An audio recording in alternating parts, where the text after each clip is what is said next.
review of the COVID-19 containment measures.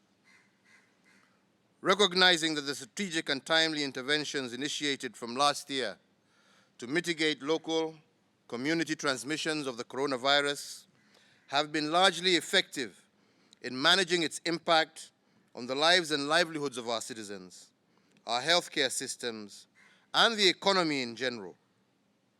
Noting that these interventions have been escalated and de-escalated severally based on feedback reports on infection rates, analysis of health system capacities, economic impact reports, and overall Ministry of Health advisories. Concerned that recently evaluated reports have pointed to an exponential rise in infection rates across several counties, occasioned by unrestricted gatherings and congregations in breach of guidelines as issued by the Ministry of Health.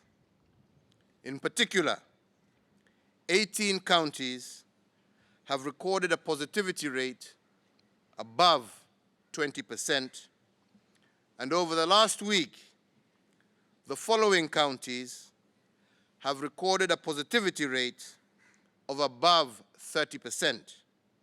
These are Kiambu, Nyandarua, Murang'a, Makueni, Machakos, Baringo, Meru, and Nyeri.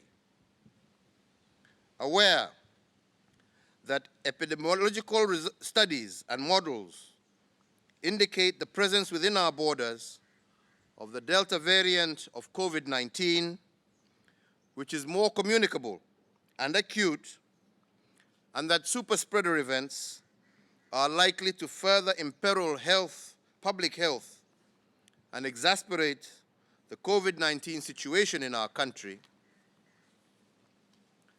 appreciating that stringent measures are now required to bring down infection rates across the country in order to avert a national crisis and secure continuity of operations in an already challenging health situation that many Kenyans are currently living in, and so as to avoid further adverse impacts, I, Uhuru Kenyatta, President of the Republic of Kenya and Commander-in-Chief of the Defense Forces, upon the advice of the National Security Council and in keeping with the recommendations of the National Emergency Response Committee on COVID-19, do hereby issue this revised statement of containment measures via this Public Order Number 5 of 2021 on the coronavirus pandemic as follows. 1. That the hours of curfew in the territory of the Republic of Kenya shall continue to be observed from 10 p.m. to 4 a.m. for a further containment period of 60 days.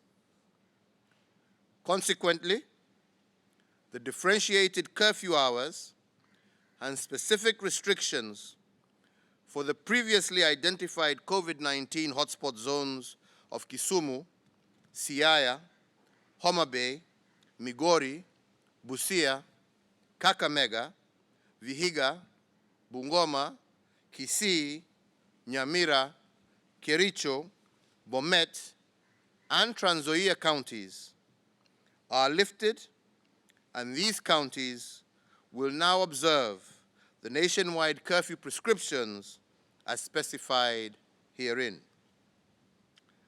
That all physical and in-person public gatherings and meetings, including political rallies and campaign meetings for impending by-elections, are hereby suspended with immediate effect for a period of 60 days.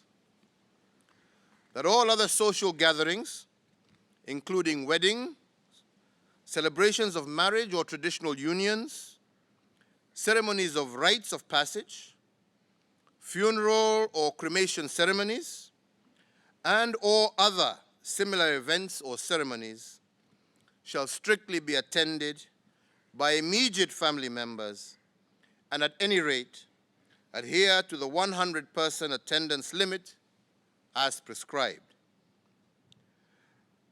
4, that in addition to the prevailing guidelines on funeral and interment ceremonies, and to further enhance compliance with the guidelines thereto, officiators and proprietors of funeral homes are to strictly adhere to the prescribed 96 hours of confirmation of death and secure processing for burial within this period, failure to which appropriate action against management, staff, and premises shall be taken where exceptions are not justified. And 5, that places of worship nationwide shall continue to strictly adhere to the 1/3 rule for in-person worship and congregational worship and protocols of hygiene and social distance within the guidelines of the Interfaith Council. And 6, that the operations of bars, restaurants, and eateries shall continue as guided by the Ministry of Health guidelines, failure to which appropriate action against management, staff, patrons, and premises shall be taken. And 7, that national government administration officers are to secure compliance of these directives without fail. Responsibility and consequence for breach shall be borne by the national government administration officers in whose jurisdiction the breach occurs. 8, that enforcing these measures, all security agencies are directed to ensure that the organizers and/or individual leaders, including senior public sector officials and political leaders, take personal responsibility and are held to account for any violation of the measures. That the measures contained herein extend the related containment measures outlined in Public Order number 4 of 2021, issued via the 16th Presidential Address of 29th June 2021. All other rules, guidelines, protocols not reviewed through this public order shall continue to apply until otherwise notified. I thank you all.